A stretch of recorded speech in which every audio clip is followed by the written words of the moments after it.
جادوگر آ گئے، انہوں نے سانپ چھوڑے، حضرت موسیٰ کے ہاتھ میں ڈنڈا تھا۔ حضرت موسیٰ کہتے ہیں یا اللہ کیا کروں؟ تو اللہ تعالیٰ نے فرمایا اپنا عصا پھینک دو۔ کہنا چاہیے تھا نا کہ یا اللہ ایک ہی تو شے ہے، اتنے سانپ ہے، بچانے کے لیے ڈنڈا ہے وہ پھینک دوں؟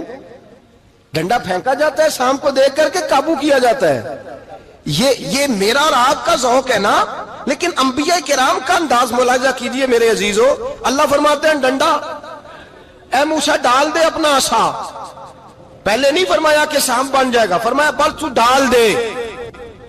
میں اور آپ ہوتے ہیں تو سانپ سامنے ہے، ڈنڈا ہاتھ میں ہے، ہم کہیں گے عجیب بات ہے، یہی تو دفاع کی چیز ہے، اسی کو ڈال دوں تو بچوں گا کیسے؟ کہا ڈال دو، تو حضرت موسیٰ نے ڈال دیا۔ کہا میرے رب کا حکم ہے تو میرے لیے بہتر ہی ہوگا۔ اللہ فرماتے ہیں جب موسیٰ نے ڈالا تو میں نے اس ڈنڈے کو، اس عصا کو اژدہا بنا دیا۔ اب کبھی عصا بھی اژدہا بنے، کبھی چھڑی بھی بہت بڑا اژدہا بنی ہے، لیکن قرآن کہتا ہے جناب موسیٰ نے ڈالا تو اللہ نے اژدہا۔ بلکہ اس سے پیچھے چلیے، عورتیں کمزور یقین کی ہوتی ہیں نا۔ جناب موسیٰ پیدا ہوئے تو اللہ فرماتے ہیں میں نے موسیٰ کی ماں کے دل میں بات ڈالی، ماں کے دل میں صندوق میں ڈال کے تو اس کو دریا میں بہا دے۔ فرعون کو اس نے وہ خواب دیکھ لیا تھا کہ ایک ستارہ اٹھے گا اور پھر وہ گرے گا تو میری ساری سلطنت کو تباہ کر دے گا۔ نجومیوں سے اس نے پوچھ لیا، اس نے کہا کہ ایک بچہ پیدا ہوگا جو تیری سلطنت کو تباہ کرے گا۔ چاہیے تو یہ تھا کہ وہ توبہ کرتا، لیکن اس نے کیا کیا کہ اس نے بچوں کو قتل کرانا شروع کیا۔ یُسَبِّحُونَ أَبْنَاءَکُمْ، ذبح کرا دیتا تھا تمہارے بیٹوں کو، اور بچیوں کو وہ زندہ رکھتا تھا۔ تو حضرت موسیٰ جب پیدا ہوئے تو ان کی والدہ نے پتہ کیا کیا، ان کو ایک صندوق میں بند کر کے دریا میں بہا دیا۔ اب دریا میں بہتے جا رہے ہیں تو ماں تھی تو پریشان بھی ہو گئی، ان کی ہمشیرہ کو کہنے لگی ذرا دھیان رکھنا کدھر جاتے ہیں۔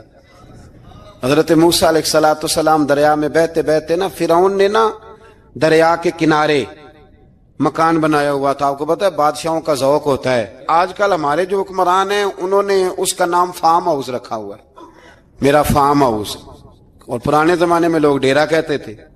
تو اس نے بھی اس طرح کا فارم ہاؤس بنایا ہوا تھا۔ وہاں پہ حضرت موسیٰ علیہ السلام تیرتے ہوئے تابوت کے اندر، صندوق کے اندر جا رہے ہیں۔ فرعون اور ان کی بیوی حضرت آسیہ بے اولاد تھیں، بڑی تڑپ تھی بیٹے کی، وہ بھی وہاں کھڑی تھی۔ صندوق تیرتا ہوا آیا تو فرعون نے کہا کہ جاؤ پکڑ کے لاؤ دیکھو کیا ہے۔ جب وہ لے کے آئے نا تو آپ کی ہمشیرہ جو نگرانی کر رہی تھی پریشان ہو گئی کہ یہ تو اس کے ہاتھ لگ گئے، یہ تو اب مار ڈالے گا۔ لیکن جب خوبصورت اور چمکتا ہوا بچہ دیکھا تو بی بی آسیہ کہنے لگی یہ بنی اسرائیل کا ہے ہی نہیں، یہ تو پتہ نہیں کہاں سے بہتا ہوا یہاں آ گیا ہے، تم ایسے ہی چھوڑ، یہ پتہ نہیں کہاں سے ہے، رکھ نہ لیں، رکھ نہ لیں۔ تو حضرت موسیٰ علیہ السلام وہ کہنے لگا نہیں انہی کے ہیں، موسیٰ علیہ السلام اسی کے ہیں۔ تو آسیہ کہنے لگی تیرے تو سر پہ نا بس بھوت ہی سوار ہو گیا، ہر وقت وہی لوگ تجھے یاد رہتے ہیں، یہ پتہ نہیں کہاں سے بہ کے آیا ہے۔ اب رکھ لیا، مان گیا فرعون۔ آپ فرعون کے گھر میں جو اس لیے بچے مروا رہا تھا کہ میری سلطنت حضرت موسیٰ پیدا نہ ہو جائیں، تو اسی کے گھر میں پرورش پانے لگے، اسی کے گھر میں۔ اب عورتیں منگائی گئی دودھ پلانے کے لیے، تو حضرت موسیٰ علیہ السلام کسی بی بی کا دودھ نہیں پیتے، تو آپ کی ہمشیرہ نہ وہیں دائیں بائیں گھومتی رہتی۔ تو کہنے لگی جناب آسیہ سے کہ میں ایک بی بی کو جانتی ہوں، بڑی صاف ستھری ہے،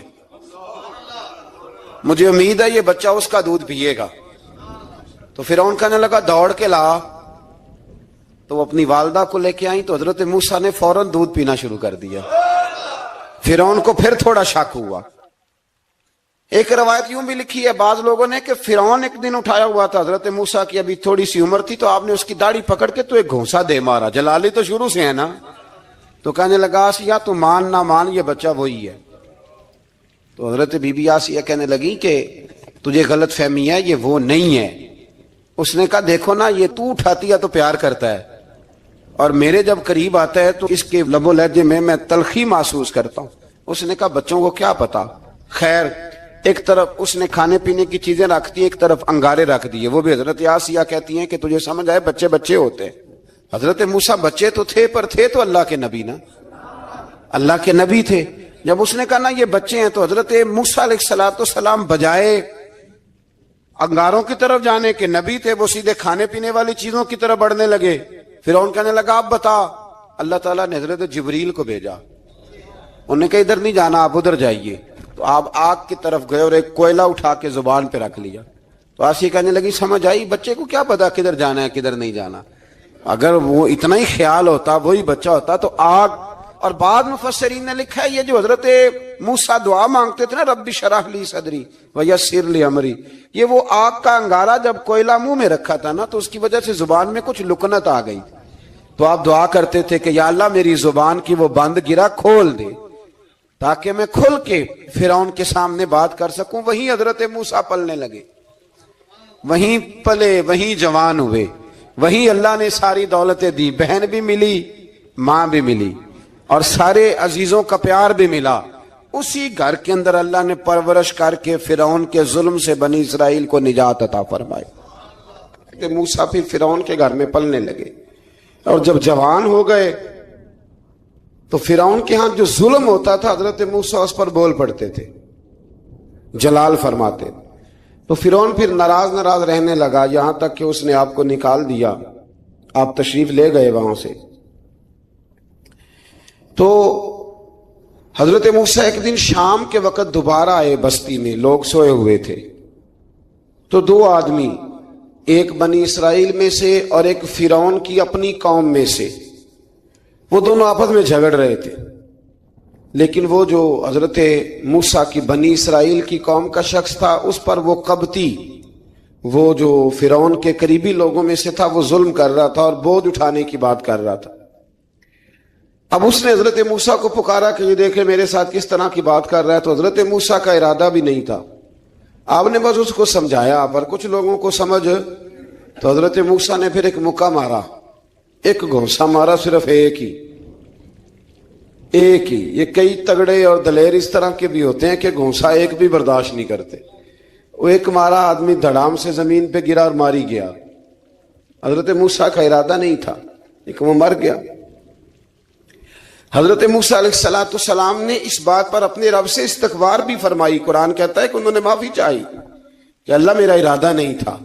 بہرحال اگلے دن نا حضرت موسیٰ دوبارہ آئے، وہ سنا کرتے تھے نا ہم کہ بیوقوف دوست سے عقل مند دشمن بہتر ہوتا ہے، وہ کم از کم دشمنی تو عقل مندی سے کرتا ہے نا، لیکن جو بیوقوف دوست ہو بیوقوفی۔ حضرت موسیٰ دوبارہ آئے تو وہ بنی اسرائیلی اگلے دن کسی اور سے جھگڑا کر رہا تھا، پھر اس نے مدد کے لیے پکارا تو حضرت موسیٰ کہنے لگے مجھے لگتا یہ ہے کہ تیری عادت ہے، تو خود بڑا جھگڑالو ہے، تو نے روز نیا جھگڑا شروع کیا ہوتا ہے۔ حضرت موسیٰ جب اس کی طرف بڑھے نہ ڈانٹنے کے لیے تو اس نے شور کرنا شروع کر دیا، کہنے لگتا ہے جس طرح آپ نے اسے کل قتل کیا تھا مجھے بھی قتل ہی کریں گے۔ یہ انسانوں کا مزاج ہے کہ آپ جب تک کسی کے طبیعت کے مطابق چلیں گے وہ راضی رہتا ہے، اور ذرا آپ اس کی طبیعت سے ہٹتے ہیں تو وہ شور کرتا ہے۔ اس نے کہا جی آپ مجھے بھی لگتا ہے ماریں گے۔ حضرت موسیٰ کلیم اللہ علی نبینا علیہ السلام کے بارے میں جب اس نے شور کیا تو بات پھر فرعون کے دربار تک گئی، وہ تو پہلے ہی بہانہ تلاش کر رہا تھا۔ اس نے کہا ڈھونڈو پکڑو اور معاذ اللہ شہید کریں گے۔ کسی نے آ کے خبر دی کہ آپ جہاں سے ہجرت کر جائیں، اس لیے کہ آپ کے لیے یہاں حالات درست، اور بھائی یہ چھوڑ دیا کریں بات کہ فلاں آدمی کے حق میں فلاں جگہ حالات کیسے خراب ہوئے، تو نبی کریم علیہ السلام مکہ چھوڑ کے کیوں آئے، حضرت موسیٰ علیہ السلام نے ہجرت کیوں فرمائی؟ یہ ایک ایسی عجیب بحث ہے جس کو لوگ بلا وجہ چھوڑ دیتے، بلا وجہ چھیڑ دیتے ہیں۔ اور بالخصوص ایک خاتون نے ایک دفعہ مجھے پیغام دیا تو میں بڑی اس کی بات سن کے مجھے عجیب لگا، وہ کہنے لگی کہ دوسری جگہ میری شادی ہوئی ہے، مجھے طلاق ہو گئی تھی، تو مجھے ایک تانا روز سننے کو ملتا ہے تو اتنی اچھی ہوتی تو وہاں نہ رہ لیتی۔ تو بھئی یہ کوئی تانے والی بات ہے؟ کوئی ضروری ہے کہ بیوی غلط ہوتی ہے تو طلاق ہوتی ہے؟ اللہ کے محبوب علیہ السلام کی دو صاحبزادیوں کو ابو لہب کے دو بیٹوں نے طلاق بھیج دی تھی، کس کی غلطی تھی؟ تو آپ کیا کہہ سکتے ہیں یہاں کیوں طلاق؟ تو اتنی جلدی بات تھوڑی کر دیں گے آپ، تھوڑی احتیاط فرمائیں بولنے میں۔ تو حضرت موسیٰ علیہ السلام وہاں سے نکلے اور آپ مدین کی طرف چلے گئے۔ مدین وہ علاقہ تھا جہاں فرعون کی حکومت کوئی نہیں تھی۔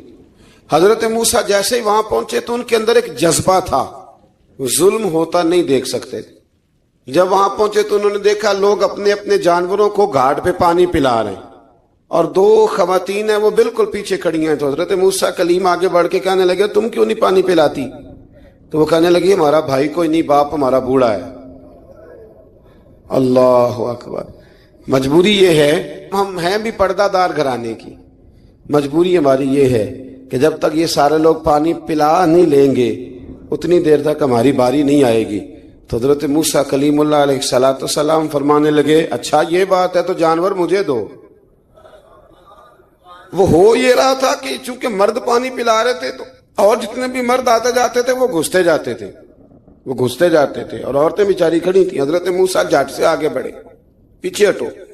ان دو خواتین پاک باز عورتوں کے جانوروں کو پانی پلایا اور پھر آپ دوبارہ وہیں بیٹھ گئے. وہ بیبیاں جلدی جلدی گھر گئیں، جا کے اپنے والد سے کہنے لگی ابا جی کمال ہو گیا، اس بستی میں ایک ایسا آدمی ملا ہے جو عورتوں کی طرف دیکھتا ہے تو نیکی کرنے کے لیے آگے بڑھتا ہے، جو مجبور اور بے کس کے لیے اچھے جذبات رکھتا ہے. فرمایا جلدی لاؤ.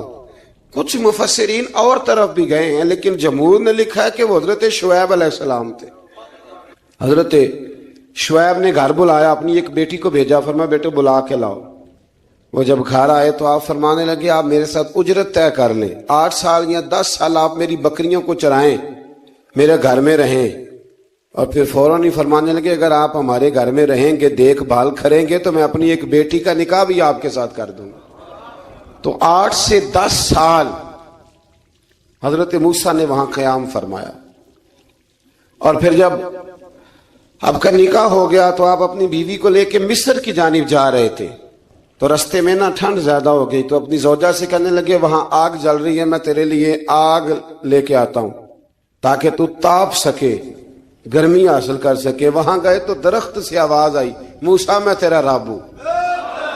درخت سے آواز آئی موسیٰ میں تیرا رب ہوں. اور حضرت موسیٰ کلیم اللہ کو وہاں وحی آنی شروع ہوئی. وہاں وہی اللہ تعالیٰ نے انہیں وہ عصا عطا فرمایا جو پھر بعد میں اژدہا بنتا تھا. رب کریم نے وہیں حضرت موسیٰ کلیم کو وہیں ید بیضا عطا فرمایا. اپنا ہاتھ گریبان میں ڈال کے نکالتے تھے تو چاند اور سورج کی طرح روشنی دیا کرتا تھا. ید بیضا لیے بیٹھے ہیں اپنی. میں کبھی کبھی کہا کرتا ہوں کہ مولا کے دینے کے انداز بڑے انوکھے ہیں. بھائی یوسف کو کنویں میں پھینکتے ہیں تو اللہ مصر کا حکمران بنا دیتا. تو پھر حضرت موسیٰ وہاں سے واپس آئے اور آ کر کے آپ نے دوبارہ وہ سارا نظام زندگی شروع فرمایا. موسیٰ علیہ السلام نے ان کو دعوت حق دی اور کہا کہ میں تمہارے پاس واضح نشانیاں لایا ہوں، بنی اسرائیل کو میرے ساتھ بھیج دو. فرعون نے معجزات پیش کرنے کے لیے کہا تو حضرت موسیٰ علیہ السلام نے اپنا عصا زمین پہ ڈالا، اپنا عصا، اپنی چھڑی، اپنا ڈنڈا زمین پہ ڈالا تو وہ ایک واضح اژدہا بن گیا. پھر حضرت سیدنا موسیٰ علیہ السلام نے اپنا ہاتھ گریبان سے نکالا تو وہ دیکھنے والوں کے لیے روشن ہو گیا، ہاتھ کے اندر نور پیدا ہو گیا. ید بیضا لیے بیٹھے ہیں اپنی آستینوں میں. فرعون کے سرداروں نے حق کو قبول کرنے کی بجائے اسے جادو قرار دے دیا اور کہا کہ یہ تمہیں اپنے ملک سے نکالنا چاہتا ہے. انہوں نے کہا اس معاملے کو ذرا ڈھیل دو اور جادوگروں کو جمع کرو. جادوگر آئے. انہوں نے فرعون سے کہا کہ ہم حضرت موسیٰ کے مقابلے میں جادو تو دکھائیں گے معاذ اللہ، لیکن اگر ہم غالب آ گئے تو پھر ہمارا انعام کیا ہوگا؟ سودا پہلے طے کرنا ہے، کیا انعام ملے گا؟ اس نے کہا کہ اگر تم غالب آ گئے تو میں تمہیں اپنا قریبی بنا لوں گا. بادشاہوں کا قریبی ہونا بھی تو بڑی بات ہے نا، لوگ بڑے پاپڑ بیلتے ہیں قریبی ہونے کے لیے. اور یہ جو قریبی ہوتے ہیں نا، بالخصوص جو بادشاہوں کے قریبی ہوتے ہیں، بادشاہوں کی تباہی کا سبب بھی یہی لوگ ہی بنتے ہیں. یہ ان کو روز خبر دیتے ہیں کہ سب اچھا ہے، سب اچھا ہے. اور دنیا کے زیادہ تر حکمران انہی لوگوں کی وجہ سے تباہ ہوتے ہیں کیونکہ ان کا خود عوام سے رابطہ نہیں رہتا. اگر وہ خود عوام کے ساتھ ڈائریکٹ رابطہ کریں تو شاید انہیں اچھی اور صاف ستھری چیزیں سمجھنے کو مل جائیں. خیر، جادوگروں نے جب کہا ہمیں کیا دو گے تو اس نے کہا تمہیں قریبی بنا لوں گا. جادوگروں نے موسیٰ علیہ السلام سے کہا کہ آپ پہل کریں گے یا ہم پہل کریں؟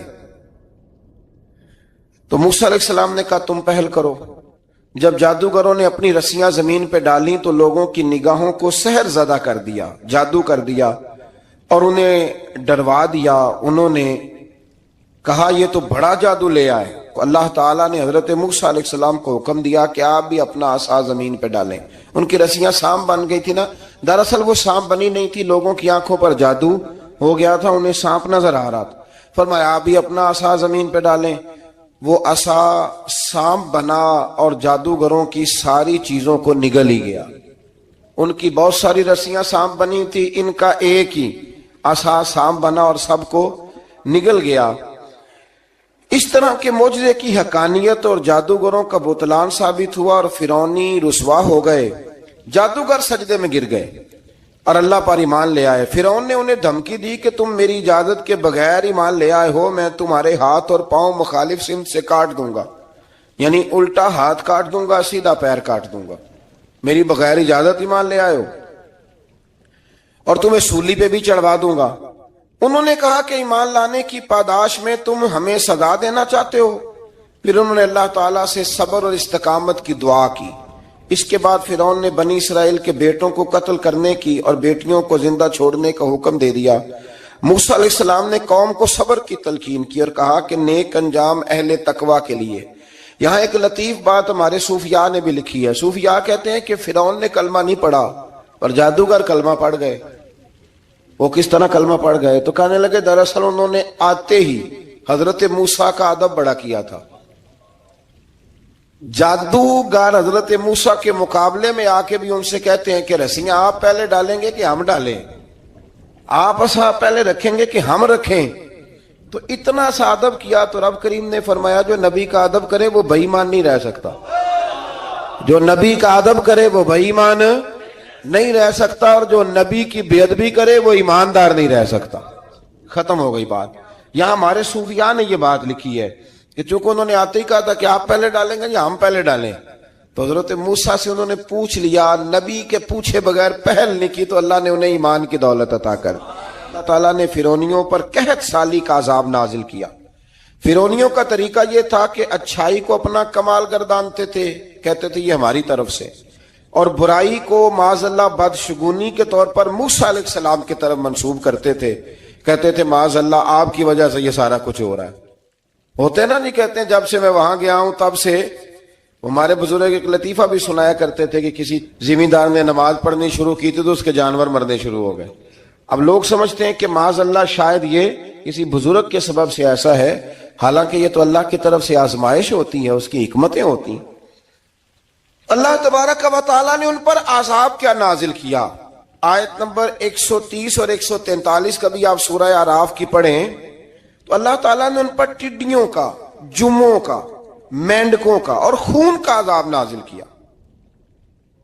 یہ کس قسم کا عذاب ہے؟ جمعے پڑ گئے، ٹڈیاں آ گئیں، یہ اللہ نے عذاب نازل کیا۔ جب وہ عذاب میں مبتلا ہوئے تو موسیٰ علیہ السلام سے کہا کہ آپ اللہ سے دعا کریں کہ ہم سے یہ عذاب ٹل جائے، اگر ایسا ہوا تو ہم ایمان لے آئیں گے، بنی اسرائیل کو بھی آزاد کر دیں گے۔ لیکن موسیٰ علیہ السلام کی دعا کے نتیجے میں جب عذاب ٹل جانے کے بعد فرعونی پھر اپنے وعدے سے ہر گئے۔ بنو قریظہ والوں نے بھی کئی دفعہ حضور سے وعدے کیے پر اپنے وعدوں پر قائم۔ ایک بات آپ سے یہاں روک کے عرض کر دوں، ہم بھی کئی دفعہ کہتے ہیں ذرا بریک کبھی گاڑی کی نہیں نہ لگتی تو ہم ارادہ کرتے ہیں کہ آج سے ہی نماز شروع کر دینی، ذرا طبیعت زیادہ لیل ہوتی ہے تو ارادہ کرتے ہیں نا کہ بھائی آج کے بعد ہم نے نیک، پھر کیا ہوتا ہے؟ شفا ہو گئی تو چھٹی ہو گئی۔ یہ طریقہ درست نہیں، یہ تو کفار کا طریقہ بیان کیا نا قرآن پاک نے۔ یہاں فرمایا جب اللہ تبارک و تعالیٰ نے انہیں نجات دے دی تو اپنے وعدے سے مکر گئے، تو پھر اللہ تبارک و تعالیٰ نے بنی اسرائیل کو سمندر پار کر کے ایسی قوم کے پاس پہنچا دیا جو بتوں کی پرستش کرتی تھی، وہ تو بچ گئے لیکن فرعونی سارے دریا کے اندر غرق ہو گئے۔ حضرت موسیٰ علیہ السلام سے کہنے لگے کہ ہمارے لیے بھی یہ خدا بنا دیجئے۔ حضرت موسیٰ علیہ السلام نے فرمایا بت پرستی کرنے والے جاہل ہیں۔ یہ بت پرست قوم کے پاس جب گئے نا بنی اسرائیل والے، بت پوجتے ہوئے دیکھا تو کہنے لگے ہمارے لیے بھی سامنے بنا کے رکھ دو۔ فرمایا یہ تو جاہل ہیں، تم انہیں دیکھ کے اثر قبول کر رہے ہو۔ اور اپنی جاہلیت کے باعث یہ ہلاک ہونے والے بھی ہیں. پھر اللہ تعالیٰ نے بنی اسرائیل پر اپنی نعمتوں کا ذکر فرمایا, اور موسیٰ علیہ السلام نے اپنی قوم میں ہارون علیہ السلام کو اپنا جانشین فرمایا اور کوہ طور پر تشریف لے گئے. اللہ نے فرمایا وہاں آ جائیں, میں آپ کو تورات عطا کرتا ہوں. 40 دن کا یہ عرصہ تھا. موسیٰ علیہ السلام نے وہاں پہ جا کے, وہ سارا واقعہ بھی انہی آیات میں ہے کہ حضرت موسیٰ نے عرض کیا تھا کہ رب ارنی, یا اللہ میں تجھے دیکھنا چاہتا ہوں, تو فرمایا لن ترانی, تو نہیں دیکھ سکتا. وہ بھی یہاں اللہ نے ذکر فرمایا. پھر اللہ تعالیٰ نے اپنی ایک تجلی جب کوہ طور پہ ڈالی تو حضرت موسیٰ علیہ السلام تاب نہ لا سکے اور بے ہوش ہو گئے, اور پہاڑ بھی ریزہ ریزہ ہو گیا. اس کا ذکر بھی اللہ نے انہی آیات میں فرمایا. آیت نمبر 144 سے 155 تک حضرت موسیٰ علیہ السلام کو رسالت عطا کرنے, کلیم اللہ کا منصب عطا کرنے, تورات عطا کرنے کا ذکر ہے. آگے چل کے بتایا کہ جو متکبر لوگ ہیں نا, وہ آیات الہیہ سے منہ پھیرتے, اور جو لوگ اللہ کی آیات اور قیامت کو جھٹلاتے ہیں ان کے اعمال باطل ہیں. پھر موسیٰ علیہ السلام کے کوہ طور پر قیام کے عرصے میں بنی اسرائیل کے زیورات سے بچڑا بنا کر اسے معبود بنانے کا ذکر ہے. ان میں ایک جادوگر تھا سامری, سنا ہے سلالہ میں اس کی قبر ہے. حضرت موسیٰ کوہ طور پہ چلے گئے تو اس نے پیچھے سے نا سونے کا ایک بچڑا بنا لیا, اس میں سونے کی تاریں اس کے منہ میں لگائیں, ہوا چلتی تھی تو بجتی تھی. اتنے کمزور عقیدے کی یہ قوم تھی کہ انہوں نے فٹافٹ ماننا شروع کر لی, فٹافٹ ماننا, کہنے لگے یہ ٹھیک ہے. چنانچہ موسیٰ علیہ السلام جب واپس آئے تو قوم پر غصے اور افسوس کا اظہار فرمایا اور کہا میرے پیچھے تم نے ایسا برا کام کیا. انہوں نے تورات کی تختیاں بھی زمین پہ ڈالیں اور اپنے بھائی ہارون علیہ السلام کا سر پکڑ کے اس سے جواب طلبی کی. انہوں نے کہا اے میرے ماں جائے, بڑے خوبصورت لفظ ہے قرآن پاک, اے میرے ماں جائے, اے میرے بھائی, قوم نے مجھے بے بس کر دیا اور قریب تھا کہ یہ مجھے قتل بھی کر دیتے. اب آپ مجھ پر سختی کر کے دشمنوں کو ہنسنے کا موقع نہ دیں. کبھی بھی دشمنوں کو اپنے اوپر ہنسنے کا موقع نہ دینا چاہیے. یہ تو بات ہے حضرت موسیٰ کی, میرے مصطفیٰ کے غلام. حضرت سعد بن ابی وقاص قادسیہ کی جنگ کے لیے نکلے, رستے میں دریائے نیل آ گیا. حضرت سیدنا سعد بن ابی وقاص اب کہاں سفر طے کر کے آئے, کہتے پتہ ہی نہیں تھا کہ دریا آ جائے گا. اب دور دور تک پل کوئی نہیں. صحابہ کہتے ہیں دشمن للکار رہا, حضرت سعد بن ابی وقاص دریا کنارے کھڑے ہوئے, ایمان, یقین اور استقامت, ڈٹ گئے. کہنے لگے او دریا, اگر تو حضرت موسیٰ کی نافرمان قوم کو رستہ دے سکتا ہے, محمد عربی کے وفادار نوکر ہیں, ہم تو رسول اللہ کے ماننے والے ہیں. دشت تو دشت ہے, دریا بھی نہ چھوڑے ہم نے, بحر ظلمات میں دوڑا دیے گھوڑے ہم نے. فرمایا چھوڑ رستہ. صحابہ کہتے ہیں اس وقت ہم نے نعرے لگائے جب دریا نے رستہ ہی چھوڑ دیا. کہتے ہیں پھر اللہ رسول پر ہم ذکر کرنے لگے, درود پڑھنے لگے, دریا سے رستے بن گئے. فرماتے 10,000 کا لشکر گزر گیا. اس پار جب گیا نا تو حضرت سعد بن ابی وقاص نے پھر مجمع پہ نظر ڈالی. فرمایا کسی کی کچھ ہے تو نہیں رہ گئی پانی میں, کوئی دریا میں چیز تو نہیں رہ گئی. ایک صحابی کہنے لگے میرا مٹی کا پیالہ رہ گیا ہے. یار ذرا دیکھیے, انداز دیکھیے, مٹی کا پیالہ. او یار چھوڑ پرا, مٹی کا پیالہ کیا ہوتا ہے, اب تو مٹی کے پیالے کی بات کرے گا, چھوڑ دے, کیا کرتا ہے. اس نے کہا پیالہ میرا رہ گیا ہے. تو حضرت سعد بن ابی وقاص کہنے لگے کیوں ہمارا پیالہ رہ جائے, ہم رسول اللہ کے نوکر ہیں. ایمان, یقین اور استقامت کی دولت. پھر دریا کی طرف دیکھا, کہنے لگے چل یار ہمارا پیالہ بھی واپس کر دے. صحابہ کہتے ہیں دریا کی لہر آئی اور پیالہ بھی واپس کر گئی. اور میرے بھائی جب ایمان کی دولت, یقین کی دولت, اعتماد کی دولت, جو بابا کہتا ہے نا کہ معاذ اللہ تعالیٰ الو کا خون لے آؤ اور شیر کی کھلڑی لے آؤ, میں کالا پیلا نیلا جادو کروں گا, اس پر لوگ دوڑ کے جاتے ہیں, 50-60 ہزار روپیہ بھی دے آتے ہیں دوڑ کے. اور اگر کہا جائے کہ مسجد آؤ 4 رکعت نماز پڑھو, حاضری دو مسجد کی, تو کہتے ہیں معرفت والے ہیں. معرفت والے نماز ہی نہیں پڑھتے, وہ کون سی معرفت ہے. یہاں اللہ کی بارگاہ میں جھکنے کا, چونکہ یہ لیٹ ہے نا, یہ پتہ نہیں جنت میں جا کے ملے گا, کب ملے گا, معاذ اللہ. لوگ دنیا داری کے معاملے میں پس جاتے ہیں. حکمران نے وعدہ کر دیا ہے سڑکیں پکی ہو جائیں گی, خوشحالی ہو جائے گی, موجیں لگ جائیں گی, لوگ لائنوں میں کھڑے ہیں ووٹ دینے کے لیے. اور تیرے رب نے کہا ہے تو مجھ سے ڈر جا، میں تیری دنیا بھی اچھی کر دوں گا، آخرت بھی اچھی کر دوں گا، تو ادھر آ میری بارگاہ میں جھک۔ لوگ اعتماد اور یقین کو اوہام پرستی کا شکار ہیں، ہم لوگ وہم کا شکار ہیں، ہم لوگ بدشگونی ایسے ہو جائے گا ویسے ہو جائے گا، ہم ان چیزوں کا شکار۔ بھائی اعتماد کی دولت پیدا کریں، یقین اپنے اندر پیدا کریں، ایمان پیدا کریں، ڈٹ جائیں رب رسول کا نام لے کر۔ حضرت عمر کا زمانہ تھا، مصر فتح ہو گیا، حضرت عمر بن عاص گورنر بنے۔ رواج یہ تھا مصر کے اندر کہ ایک دریا چلتا تھا، دریائے نیل، اور سارے مصر کا انحصار اسی دریا پہ تھا، فصلوں کو پانی بھی لگتا اسی سے، جانور بھی اسی سے پانی پیتے، کھیتیاں بھی اسی سے سیراب ہوتی۔